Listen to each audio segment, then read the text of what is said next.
ये bone related problems होता है, क्या होता है इसके बारे में खूब अच्छा से समझते हैं। ठीक है ना। नाम देखिए क्या लिखा है, ओस्टियोपोरोसिस। देखो ओस्टियो टर्म यूज किया जाता है बोन के लिए। ये पोरोसिस का मतलब होना बोन मास का कम हो जाना, चाहे पोरस हो जाना। बोन जब पोरस हो जाता है ना तो इसीलिए उसका नाम हो जाता है ओस्टियोपोरोसिस। ये होता क्यों है इसके बारे में देखेंगे। ऐसे तो देखिएगा ओस्टियोपोरोसिस का जो रीज़न होता है ना बहुत सारा हो सकता है, एक ही कारण नहीं होता है, बहुत सारा हो सकता है। लेकिन एनसीईआरटी में एक लिखा है ना कि मोस्ट कॉमन कॉज जो होता है ना वो आपको देखने को मिलेगा क्या, एज रिलेटेड प्रॉब्लम।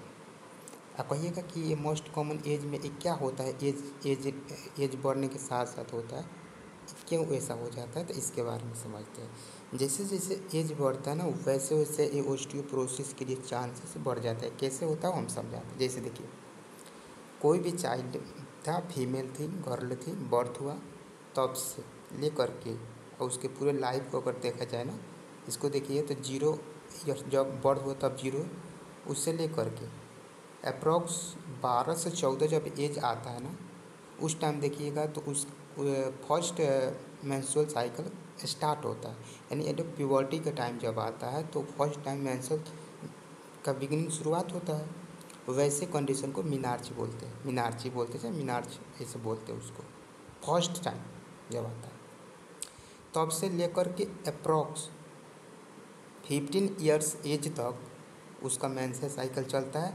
और 15 ईयर्स तक जात अराउंड वहाँ तक जात क्या होता है, सीज हो जाता है मेंस्ट्रुअल साइकिल का चलना। ये एनसीईआरटी के राइट, ठीक है ना, कि मेंस्ट्रुअल साइकिल जो होता है ना around 15 years of the age जा कर के सीज हो जाता है, बंद हो जाता है, नहीं होता है। तो होने की वजह से क्या होता है ना, शुरू में देखिएगा तो एस्ट्रोजन नहीं रहता है, ये जीरो से लेकर के इतना तक लेकिन जिस दिन से ओवुलेशन वाला प्रोसेस हुआ, मेंस्ट्रुअल साइकिल स्टार्ट हुआ ना तब से लेकर के ना 15 ईयर्स के एज तक ले अप्रॉक्स एस्ट्रोजन के लेवल ब्लड में बना रहता है, बहुत अच्छा खासा अमाउंट बना रहता है। फिर से उसके बाद से देखिएगा तो एस्ट्रोजन का लेवल डाउन हो जाता है। ये एस्ट्रोजन बॉडी में आने की वजह से जानते हैं बहुत सारा चेंजिंग करा देता है, ठीक है ना। और जैसे ही एक इसका सिक्रीशन वगैरह ब्लड में कम होने लगता है ना तो इसके वजह से बहुत सारा मैंने बॉडी पर इफेक्ट भी देखने को मिलता है। इसको बोलते हैं ना पोस्ट एस्ट्रोजन विड्रॉल सिंड्रोम। मतलब एस्ट्रोजन के ना होने की वजह से ना बॉडी में बहुत सारे आपको सिम्टम्स दिखाई देते हैं और उसी में ये आता है ओस्टियोपोरोसिस। तो इसमें हुआ क्या कि होता है देखिए, ओवरऑल देखिए शुरू में तो एस्ट्रोजन नहीं था तो बॉडी नॉर्मल काम करता है, कोई बात नहीं है। यहाँ पर एस्ट्रोजन आया तो धीरे धीरे बॉडी को ना लत लग गया एस्ट्रोजन का, होने की वजह से बहुत सारे फंक्शन जो होते हैं ना ई एस्ट्रोजन पर डिपेंड करने लगते हैं। लेकिन जैसे ही बंद हुआ ना उसके बाद से वो जो फंक्शन उस पर डिपेंड हो गया था ना वो अब मांगेगा कि दो हमको एस्ट्रोजन तभी काम करेंगे, तो मिलेगा ही नहीं। तो जब नहीं मिलेगा तो उस टाइम देखने पर इसका विड्रॉल सिंड्रोम देखने को मिलता है। और ओवरऑल ये होता है ना कि जो एस्ट्रोजन होता है ना कैल्शियम हो गया, फॉस्फेट हो गया, इसके मेटाबॉलिज्म को कंट्रोल करता है, ठीक है ना। तो एक कंट्रोल करता है तो क्या होता है वो समझाता है। जैसे देखिए ये जो बोन है ना तो मेटाबॉलिज्म को करता है। अब देखिए एस्ट्रोजन तो है नहीं, ना होने की वजह से क्या होता है ना, जो ये बोन के अंदर बोन जो बना होगा दो ही चीज़ होता है, कुछ ऑर्गेनिक प्रोटीन्स होते हैं, ओसिन प्रोटीन होता है, और कुछ मिनरल्स होते हैं जैसे कैल्शियम के सल्फेट, मैग्नीशियम के सल्फेट, फॉस्फेट, ये सब होता है। तो ये क्या होता है ना, इस ब्लड बोन जो है ना इसमें से निकल करके ब्लड स्ट्रीमिंग में फ्लो होना चालू कर देता है।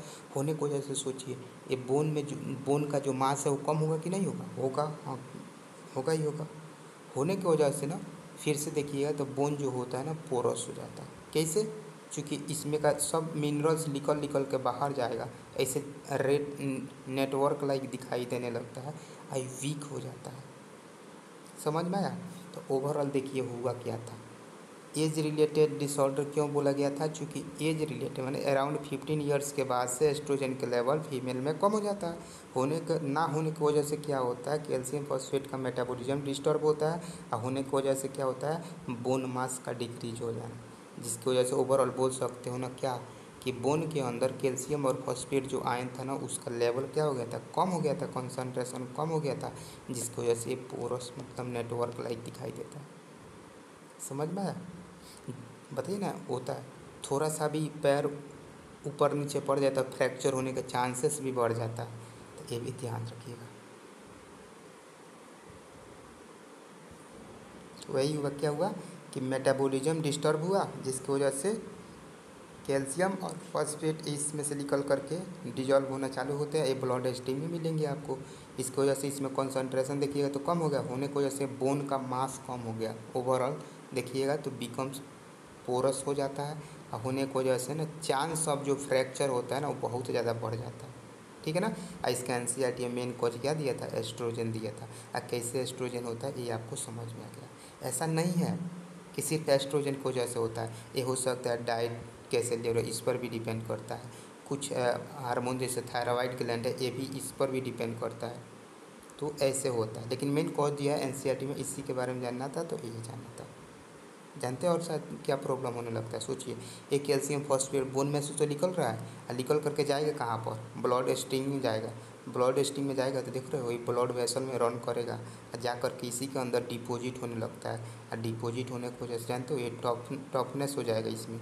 अब ब्लड प्रेशर भी इस फीमेल को बढ़ने लगेगा, बीपी प्रॉब्लम आएगा, हार्ट रिलेटेड प्रॉब्लम आएगा, तो ये सब आपको देखने को मिलता था। तो इसमें बस ये ध्यान रखना, नीट में यही क्वेश्चन आएगा, बताओ ओस्टियोप्रोसिस साइड में दिया गया होगा एज रिलेटेड प्रॉब्लम। दूसरा का ये भी दे सकता है कि चांसेस ऑफ फ्रैक्चर इंक्रीज हो जाता है, ये भी ध्यान रखिएगा।